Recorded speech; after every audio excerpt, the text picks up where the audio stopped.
ಇದು ಸ್ವರ್ಣದಾರ ಸರ್. ಇದು ಸ್ವರ್ಣದಾರ. ಹಾಂ. ಓಕೆ, ಏನು ವಿಶೇಷತೆ ಏನಿದೆ? ಇದು 1 ಇಯರ್ಗೆ ಎಗ್ಗು 180 to 200 ತನಕ ಎಗ್ ಕೊಡ್ತದೆ ಇದು ಸ್ವರ್ಣದಾರ ಕೋಳಿಗಳು. ಅದು FFG ಇದು ಸರ್. ಹಾಂ, ಬಿಳಿದು. ಇದು FFG ಅಂದರೆ ಫಾಸ್ಟ್ ಗ್ರೋತ್. ಗಿರಿರಾಜೊಳಗೆ ಇದು ಫಾಸ್ಟ್ ಆಗುತ್ತೆ. ಇದು ಒಂದು 4 ಮಂತ್ಗೆ ಬಂದುಬಿಡುತ್ತೆ. ಇದು ಒಂದು 3.5 kg ತನಕ ಆಗುತ್ತೆ. ಇದು ಟರ್ಕಿ ಕೋಳಿ. ಇದು ನೋಡೋರಿಗೆಲ್ಲ ನಮಸ್ಕಾರ. ನಾನಿವತ್ತು ಉತ್ತರ ಕನ್ನಡ ಜಿಲ್ಲೆ ಯಲ್ಲಾಪುರ ತಾಲೂಕಿನ ದೇವಿಸರ ಅನ್ನೋ ಒಂದು ಗ್ರಾಮದಲ್ಲಿದ್ದೀನಿ. ಬನ್ನಿ ನೋಡೋಣ ಇಲ್ಲಿನ ನಾಟಿ ಕೋಳಿ ಫಾರ್ಮನ್ನು. ಉತ್ತರ ಕನ್ನಡ ಜಿಲ್ಲೆ ದಟ್ಟ ಅರಣ್ಯಗಳನ್ನು ಹೊಂದಿದೆ, ಭಾಳಷ್ಟು ಜಲಪಾತಗಳನ್ನು ಹೊಂದಿದೆ. ಈ ಒಂದು ಜಿಲ್ಲೆ ಹಲವು ವೈವಿಧ್ಯತೆಗಳನ್ನು ಹೊಂದಿದೆ. ಎಲ್ಲರೂ ಕೋಳಿ ಫಾರ್ಮ್ ನೋಡಿರ್ತೀರ. ನಾವಿವತ್ತು ನಾಟಿ ಕೋಳಿ ಒಂದು ಫಾರ್ಮನ್ನು ನೋಡೋಣ.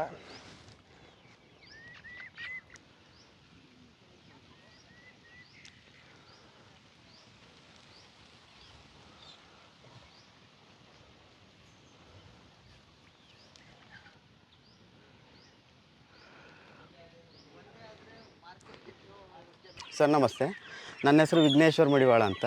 ನಮ್ಮದು ಇಲ್ಲಿ ಹೆಮ್ಮಾಡಿ ಅಂತ ಗ್ರಾಮ. ಇದು ಯಲ್ಲಾಪುರ ಮತ್ತು ಶಿರ್ಸಿ ಸೆಂಟ್ರಲ್ ಇರೋದು ಜಾಗ. ನಮ್ಮದು ಇಲ್ಲಿ ಶಿರ್ಸಿಯಿಂದ ಒಂದು 22 ಕಿಲೋಮೀಟ್ರ್ ಆಗುತ್ತೆ. ಯಲ್ಲಾಪುರದಿಂದ ಒಂದು 35 ಕಿಲೋಮೀಟ್ರ್ 36 ಆಗುತ್ತೆ ಇಲ್ಲಿಗೆ ಮನೆಗೆ. ನಾವು ಈಗ ಮೊದಲೇ ಬ್ರಾಯ್ಲರ್ ಫಾರ್ಮ್ ಮಾಡಿದ್ವಿ. ಆನಂತರ ಒಂದು 5-6 ಇಯರ್ ಬ್ಯಾಕು ಬ್ರಾಯ್ಲರ್ ಇತ್ತು.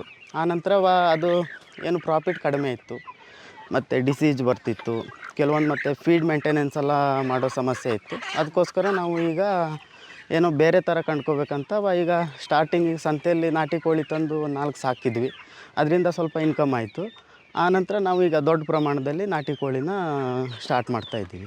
ನಮ್ಮ ಹತ್ರ ಸರ್ ಒಂದು 4-5 ವೆರೈಟೀಸ್ ಇರುತ್ತೆ ಯಾವಾಗ್ಲೂ. ಈಗ ಸದ್ಯದಲ್ಲಿ ರೀಸೆಂಟಾಗಿರೋದು ಗಿನಿ ಫೌಲು ಮತ್ತು ಟರ್ಕಿ ಮತ್ತು ಸ್ವರ್ಣದಾರ ಅಂತ. ಇದು ಎಗ್ ಪರ್ಪಸ್ಗೆ. ಮತ್ತೊಂದು ಜಾವಾ ಕೋಳಿ ಅಂತ, ಫೈಟಿಂಗು ಅಸೀಲ್ ಕ್ರಾಸ್ ಕೋಳಿಗಳು. ಹಾಂ, ಓಕೆ. ಇದು ಸ್ವರ್ಣದಾರ ಸರ್. ಇದು ಸ್ವರ್ಣದಾರ. ಹಾಂ. ಓಕೆ, ಏನು ವಿಶೇಷತೆ ಏನಿದೆ? ಇದು 1 ಇಯರ್ಗೆ ಎಗ್ಗು 180 to 200 ತನಕ ಎಗ್ ಕೊಡ್ತದೆ. ಇದು ಸ್ವರ್ಣದಾರ ಕೋಳಿಗಳು. ಅದು FFG ಇದು ಸರ್. ಹಾಂ, ಬಿಳಿದು. ಇದು FFG ಅಂದರೆ ಫಾಸ್ಟ್ ಗ್ರೋತ್. ಗಿರಿರಾಜೊಳಗೆ ಇದು ಫಾಸ್ಟ್ ಆಗುತ್ತೆ. ಇದು ಒಂದು 4 ಮಂತ್ಗೆ ಬಂದುಬಿಡುತ್ತೆ. ಇದು ಒಂದು 3.5 kg ತನಕ ಆಗುತ್ತೆ. ಇದು ಟರ್ಕಿ ಕೋಳಿ. ಇದು ಸರ್. ಹಾಂ, ಇದು ಟರ್ಕಿ ಕೋಳಿ 1 ಇಯರ್ ಬೇಕು. 1 ಇಯರ್ಗೆ ಒಂದು 12 kg ತನಕ ಆಗುತ್ತೆ. ಇದು 10 to 12 kg ತನಕ ಆಗುತ್ತೆ. ಇವೆಲ್ಲ ಮೇಂಟೆನೆನ್ಸ್ ಇಲ್ಲ ಇದಕ್ಕೆ. ಇದು ಕ್ರಿಸ್ಮಸ್ ಟೈಮಲ್ಲಿ ಇದು ಜಾಸ್ತಿ ಸೇಲಿಂಗ್ ಇದೆ. ಇದು ಟರ್ಕಿ ಕೋಳಿ. ಟರ್ಕಿ ಕೋಳಿ ಅದು ಕ್ರಿಶ್ಚಿಯನ್ ಜಾಸ್ತಿ ಇದು ಮಾಡ್ತಾರೆ. ಮತ್ತು ರೆಸಾರ್ಟ್ಗೆ ಈಗ ಶೋ ಪರ್ಪಸ್ಗೆಲ್ಲ ಸಾಕಬೇಕಂದ್ರೆ ಇದು ಒಯ್ತಾರೆ. ಮತ್ತು ಇದರೊಳಗೆ ಇನ್ನೊಂದು ಗಿನಿ ಫೌಲ್ ಅಂತ ಇದೆ. ಇಲ್ಲಿದೆ. ಇದು ಗಿನಿ ಫೌಲ್ ಅಂತ. ಇದೆಲ್ಲ ಏನಂದರೆ ನಾವೀಗ ಹಾವು ಬರಬಾರ್ದು ಅನ್ನೋ ಒಂದು ರೀಸನ್ಗೆ ಸಾಕ್ತೀವಿ. ಹಾವಿಗೆ ಬೇರೆ ಅದರ್ ಪರ್ಸನ್ ಬಂದರೂ ಅವು ಈಗ ದೊಡ್ಡದಾದ ನಂತರ ಸೌಂಡ್ ಮಾಡುತ್ತೆ. ಬೇರೆ ಏನಾದರೂ ಬಂದರೆ ಸೌಂಡ್ ಮಾಡುತ್ತೆ. ಅದಕ್ಕೋಸ್ಕರ ಈ ಕೋಳಿನ ಇಟ್ಕೊಂಡಿದ್ದು. ಇದು ಮತ್ತು ಮಾಂಸ ಟೇಸ್ಟ್ ಇದೆ ಇದು ಜಾಸ್ತಿ. ಟೋಟಲ್ ಎಷ್ಟು ವೆರೈಟಿ ಇದೆ ಇಲ್ಲಿ ಸರ್? ಒಂದು 5 ವೆರೈಟಿ ಇದೆ. ಇನ್ನೊಂದು ಅಸೀಲ್ ಅಂತ ಇದೆ. ಅಸೀಲ್ ಇದು ಸರ್. ಹಾಂ, ಇದು ಅಸೀಲ್ ಕೋಳಿ. ಇದು ಜಾವಾ ಕೋಳಿ ಅಂತಾರೆ. ಇದು ಫೈಟಿಂಗ್ ಪರ್ಪಸ್ಗೆ ಸ್ವಲ್ಪ ಹೋಗುತ್ತೆ. ಇದರೊಳಗೆ ವೆರೈಟಿ ಇದ್ದಾವೆ ಬ್ರೀಡು. ಇದು ಒಂದು ಮೇಂಟೆನೆನ್ಸ್ ಕಡಿಮೆ ಇರೋದೊಂದು ಅಸೀಲ್. ಇದು ಚಿಕನ್ನು ಇದು ಒಳ್ಳೆ ಟೇಸ್ಟ್ ಇದೆ. ಇದು ಒಂದು 6 ಮಂತ್ಗೆ ಇದು ಒಂದು 4 kg ತನಕ ಆಗುತ್ತೆ. ಈಗ ಎಷ್ಟು ಮಂತ್? ಇದು ಒಂದು 2 ಮಂತ್ಸ್ ಸರ್. ಇದು ಫೈಟರ್ ಕೋಳಿ. ಹಾಂ, ಫೈಟರ್. ಅದು ಬೇರೆ ಆಯ್ತು ಸರ್. ಹಾಂ, ಇದು ಮತ್ತು ಇದು ಗಿರಿರಾಜ. ಹಾಂ, ಇದು ಗಿರಿರಾಜ ಕೋಳಿ. ಇದೆಲ್ಲ ಈಗ 2 ಮಂತ್ ಮರಿ. ಇವು ಇನ್ನೊಂದು 4 ಮಂತ್ಗೆ ರೆಡಿ ಆಗಿಬಿಡ್ತದೆ. ಇದು ಮನೆ ಕಡೆ ಸಾಕೋಕ್ಕೆ ಈಗ 1-2 ಈ ಥರ ಹಿಂಗೆ ಸಾಕೋರಿಗೆ ಇದು ಒಳ್ಳೆಯದೆ. ಇದ್ರದ್ದು ಇದೆಲ್ಲ ಹೇಗೆ ಫುಡ್ಡು ಇದೆಲ್ಲ ಯಾವ ಥರ? ಇದು ನಾವು ಫೀಡೆಲ್ಲ ಇದಕ್ಕೆ ಬ್ರಾಯ್ಲರ್ ಫೀಡೆಲ್ಲ ಕೊಡಲ್ಲ. 1 ಮಂತ್ ತನಕ ನಾವು ಮಿಕ್ಸ್ ಮಾಡಿ ಬ್ರಾಯ್ಲರು ಪ್ರೀ ಸ್ಟಾರ್ಟ್ರ್ ಕೊಡ್ತೀವಿ. ಆನಂತರ ನಾವು ಓನಾಗಿ ನಾವು ಫೀಡ್ ರೆಡಿ ಮಾಡ್ಕೋತೀವಿ. ಅಂದರೆ ಜೋಳ, ಸೋಯಾ ಮತ್ತು ಸಜ್ಜೆ, ಆ ಥರ ರಾಗಿ ಎಲ್ಲ ಈಗ ಸಮ್ಮರ್ ಟೈಮಿಗೆಲ್ಲ ರಾಗಿ ಕೊಡ್ತೀವಿ, ಸ್ವಲ್ಪ ಕೋಲ್ಡ್ ತಂಪಾಗಲಿ ಅಂತ ಅದಕ್ಕೆ ನಾವು ರೆಡಿ ಮಾಡಿ. ಅದು ಫೀಡ್ ಕಾಸ್ಟ್ ಸ್ವಲ್ಪ ಕಡಿಮೆ ಆಗುತ್ತೆ. ಮತ್ತು ಅಜೋಲ ಹಾಕ್ತೀವಿ, ಇವು ಹುಲ್ಲೆಲ್ಲ ತಿನ್ಕೊತವೆ. ಸರ್ ಇಲ್ಲಿ ಅಂದರೆ ಮಳೆಗಾಲ ಸ್ಟಾರ್ಟ್ ಆದ ನಂತರವ ಇಲ್ಲಿ ಈ ಕಡೆ ಎಲ್ಲ ಗಡಿ ಹಬ್ಬ, ಹನಿ ಹಬ್ಬ ಎಲ್ಲ ಮಾಡ್ತಾರೆ. ಕುಮಟಾ ಸೈಡಲ್ಲಿ ಬಂಡಿ ಹಬ್ಬ ಅಂತ ಮಾಡ್ತಾರೆ. ಆವಾಗ ನಾಟಿ ಕೋಳಿಗೆ ಡಿಮ್ಯಾಂಡ್ ಇದೆ. ನಾಟಿ ಕೋಳಿ ಮತ್ತು ಪ್ಲಸ್ ಗಿರಿರಾಜ ಹೋಗುತ್ತೆ ಆವಾಗ. ಗಿರಿರಾಜ ಮತ್ತು ಅಸಿಲ್ ಕ್ರಾಸು ಆ ಕೋಳಿಗೆಲ್ಲ ಜಾಸ್ತಿ ಕುಮಟಾ ಆ ಕಡೆ ನಮ್ಮ ಕರಾವಳಿ ಭಾಗದಲ್ಲಿ ಜಾಸ್ತಿ ಡಿಮ್ಯಾಂಡ್ ಇರೋದು. ಈಗ ನೀವು ಎಷ್ಟು ಸಮಯದಿಂದ ಈಗ ನೀವು ಎಷ್ಟು ಇದನ್ನು ಸೇಲ್ ಮಾಡಿದ್ದೀರಾ, ನಿಮ್ಗೆ ಎಷ್ಟು ಇನ್ವೆಸ್ಟ್ ಮಾಡಿದ್ದೀರಾ? ನಾವು ಸ್ಟಾರ್ಟಿಂಗಿಂದ ಒಂದು 4 ಕೋಳಿಯಿಂದ ಸ್ಟಾರ್ಟ್ ಮಾಡಿದ್ವಿ. ಆನಂತರ ಒಂದು 100 ಮಾಡಿದ್ವಿ, 1000 ಮಾಡಿದ್ವಿ, 1500 ತನಕ ನಾವು ನಾಟಿ ಕೋಳಿನ ಮಾಡಿದ್ವಿ ಇಲ್ಲಿ ತನಕವ. ಮತ್ತು ನಾವು ಸುಮಾರು ಎಲ್ಲ ಕಡೆಯೂ ಕೊಡ್ತೀವಿ. ಈಗ ಜಾಸ್ತಿ ನಮ್ಮ ಫಾರ್ಮಿಗೆ ಬಂದು ಎಲ್ಲ ಕಸ್ಟಮರ್ ಒಯ್ಯೋದು ಜಾಸ್ತಿ.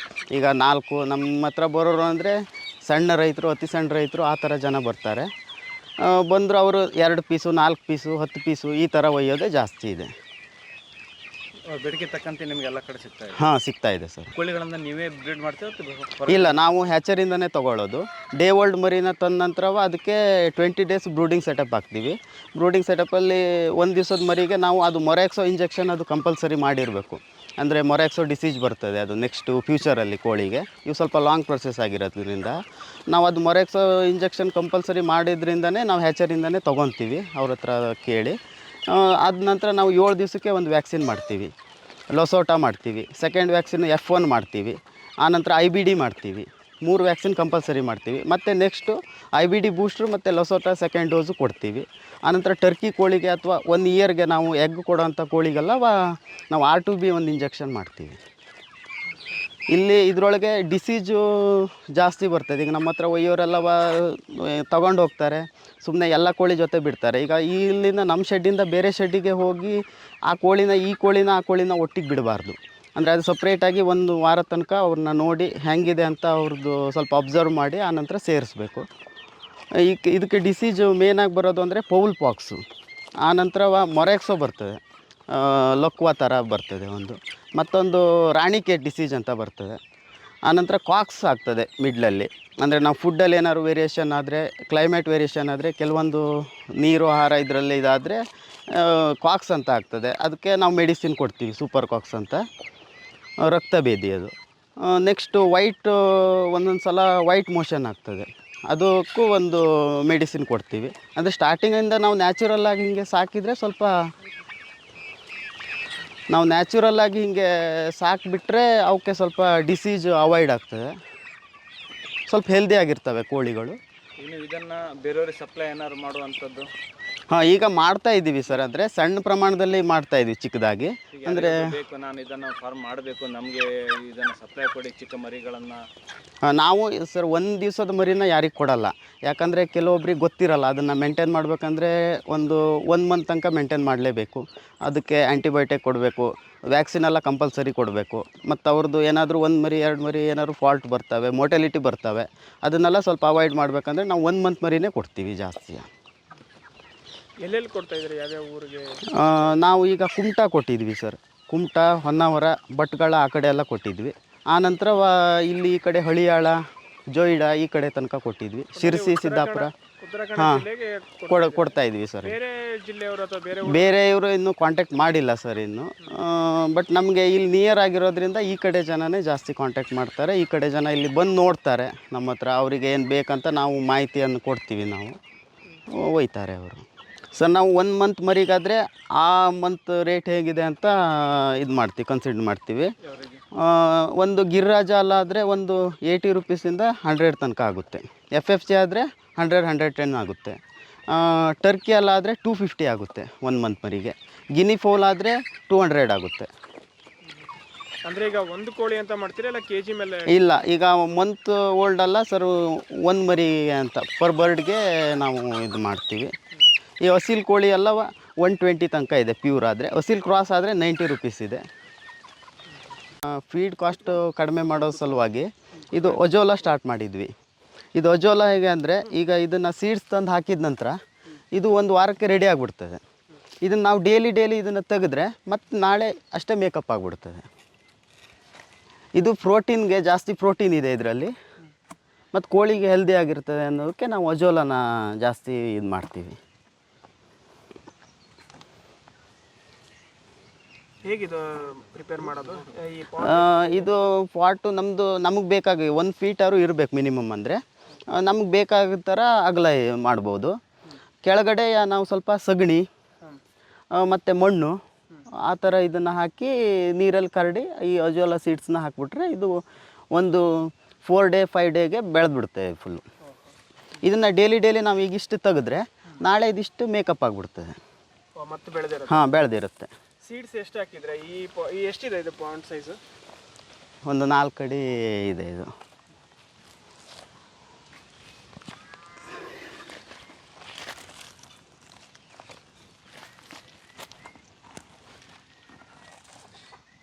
ಹೇಗಿದ್ದು ಕೊಡೋದು? ದಿನಕ್ಕೆ 1 ಟೈಮ್ 2 ಟೈಮ್ಸ್ ಯಾವ ಥರ? ಇದು 1 ಟೈಮ್ ಕೊಡ್ತೀವಿ ಸರ್. ಇದು 1 ಟೈಮಿಗೆ ಒಂದಿಷ್ಟು ಕೊಡ್ತೀವಿ. ಎಷ್ಟು ಬರ್ಡಿಗೆ ಸಾಕಾಗತ್ತೆ ಇದು? ಇದು ಈಗ ನಮ್ಮದೊಂದು 320 ಇದೆ ಬರ್ಡು. ಈ 320 ಬರ್ಡಿಗೂ ಇದು ಸಾಕಾಗುತ್ತೆ. ಹಾಂ, ಇಷ್ಟು ಸಾಕಾಗುತ್ತೆ. ಬೆನಿಫಿಟ್ಸ್ ಏನೇನು? ಇದು ಪ್ರೋಟೀನ್ ಇದರಲ್ಲಿ ಸಿಗ್ತದೆ, ವಿಟಮಿನ್ಸ್ ಪ್ರೋಟೀನ್ ಸಿಗ್ತದೆ ಮತ್ತು ನ್ಯಾಚುರಲ್ ಆಗಿ ಇರ್ತದೆ ಇದೊಂದು. ಇದ್ರ ಜೊತೆಗೆ ಬೇರೆ ಇನ್ನು ಯಾವ್ಯಾವ ಫುಡ್ ಕೊಡ್ತೀರಾ? ನಾವು ಇದ್ರ ಜೊತೆಗೆ ಜೋಳ, ರಾಗಿ ಈ ಥರ ಅದೊಂದು ಫೀಡ್ ಕೊಡ್ತೀವಿ. ಮತ್ತು ಅಜೋಲ ಆದಮೇಲೆ ಹುಲ್ಲು, ತರಕಾರಿ, ವೇಸ್ಟ್ ತರಕಾರಿ ಆ ಥರ ಕೊಡ್ತೀವಿ. ಅಂದರೆ ದಿನಕ್ಕೆ ಟೈಮಿಂಗ್ ಇರುತ್ತೆ, ಇಷ್ಟೇ ಟೈಮ್ ಅಂತ? ಬೆಳಗ್ಗೆ 1 ಟೈಮ್ ಹಾಕ್ತೀವಿ, ಸಾಯಂಕಾಲ 1 ಟೈಮ್ ಹಾಕ್ತೀವಿ ಸರ್. ಇಲ್ಲ ಬೆಳಗ್ಗೆ 1 ಟೈಮ್ ಹಾಕಿದರೆ ಅಷ್ಟೇ ಸಾಕಾಗುತ್ತೆ ಅವಕ್ಕೆ. ಈ ಅಜೋಲ ಎಲ್ಲೆಲ್ಲಿ ಸಿಗುತ್ತೆ ಇದು? ಇದು KVK ಅಲ್ಲಿ ಕೃಷಿ ವಿಜ್ಞಾನ ಕೇಂದ್ರದಲ್ಲಿ ಸಿಗ್ತದೆ. ನಾವು ಅಲ್ಲಿಂದ ತಂದಿದ್ದು, ಧಾರವಾಡದಿಂದ. ಮತ್ತು ಎಲ್ಲ ಕಡೆ ಈಗ ರೈತರ ಹತ್ರ ಕೆಲವೊಂದು ಕಡೆ ಎಲ್ಲ ಸಿಗುತ್ತೆ ಸರ್ ಇದು. ಸೀಡ್ ಥರ? ಹಾಂ, ಸೀಡ್. ಹಾಂ, ಇದೇ ಥರ ಇರುತ್ತೆ ಸೀಡು. ಇಷ್ಟೇ ಇರುತ್ತೆ ಇದು. ಅದು ಬೆಳೆಯುತ್ತೆ ಅದು. ಇದನ್ನೇ ಹಾಕಿದ್ರು? ಹಾಂ, ಇದನ್ನ ಹಾಕಿದರೆ ಸಾಕಾಗುತ್ತೆ.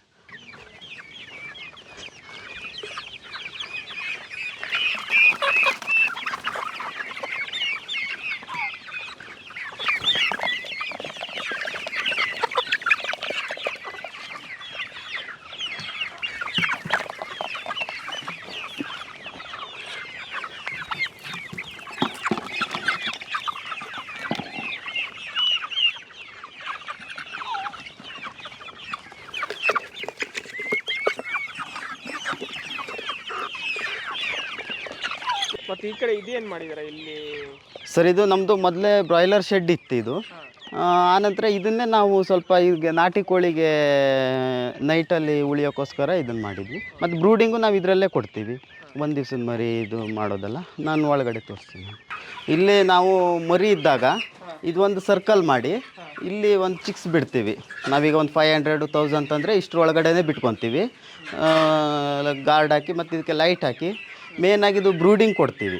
ಬ್ರೂಡಿಂಗ್ ಹೀಟ್ರ್ ಹಾಕ್ತೀವಿ, ಇಲ್ಲಾಂದರೆ ಲೈಟ್ ಹಾಕ್ತೀವಿ, ಇಲ್ಲ ಕಟ್ಟಿಗೆ ಇದ್ಲಿಂದ ಬ್ರೂಡಿಂಗ್ ಕೊಡ್ತೀವಿ. ಇಲ್ಲಿ ಒಂದು 20 ಡೇಸ್ ತನಕ ಹೀಗೆ ಮೇಂಟೈನ್ ಮಾಡ್ತೀವಿ. ಆನಂತರ ಇದನ್ನು ತೆಗೆದು ಜಾಗ ಫುಲ್ ಫಾರ್ಮಿಗೆ ಬಿಡ್ತೀವಿ. ಅಂದರೆ 1 ಮಂತ್ ತನಕ ಫುಲ್ ಓಡಾಡ್ಕೊಂಡಿರ್ತವೆ. ಆನಂತರ 1 ಮಂತ್ ಆಗಿದ ನಂತರ ಹೊರಗಡೆ ಬಿಡ್ತೀವಿ ನಾವು.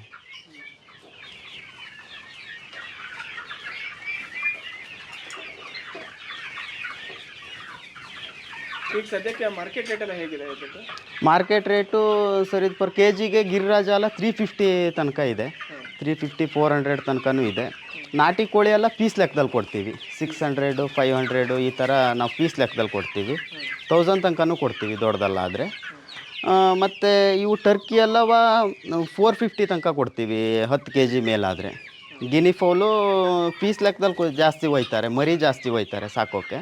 ಅವಂದರೆ ದೊಡ್ಡದೆಲ್ಲ ಒಯ್ದ ನಂತರ ಸಾಕೋಕ್ಕಾಗಲ್ಲ, ಮರಿಯಿಂದನೇ ಸಾಕ್ಬೇಕು. ಅವು ಕೈಗೆ ಸಿಗಲ್ಲ, ಹೊರಗಡೆ ಹಾರೋಗ್ತವೆ ಅವು. ಸ್ವಲ್ಪ ಗಾಬರಿ ಕೋಳಿ ಅಂತ ಕರಿತೇವೆ ಅದಕ್ಕೆ. ಯಾರಿಗಾದರೂ ಇದ್ರ ಬಗ್ಗೆ ಮಾಹಿತಿ ಬೇಕಾದರೆ ನನ್ನ ಕಾಂಟ್ಯಾಕ್ಟ್ ನಂಬರಿಗೆ ಕಾಲ್ ಮಾಡಿರಿ. ನನಗೆ ಗೊತ್ತಿರೋ ವಿಚಾರ ನಾನು ಹೇಳ್ತೀನಿ. ನಿಮಗೆ ಇಲ್ಲಿ ನಿಯರ್ ಇರೋರೆಲ್ಲ ಬಂದು ಒಂದು ಸಲ ಫಾರ್ಮಿಗೆ ವಿಸಿಟ್ ಕೊಟ್ಟರೆ ನಾನು ಅದ್ರ ಬಗ್ಗೆ ಮಾಹಿತಿ ಕೊಡ್ತೀನಿ. Thank you.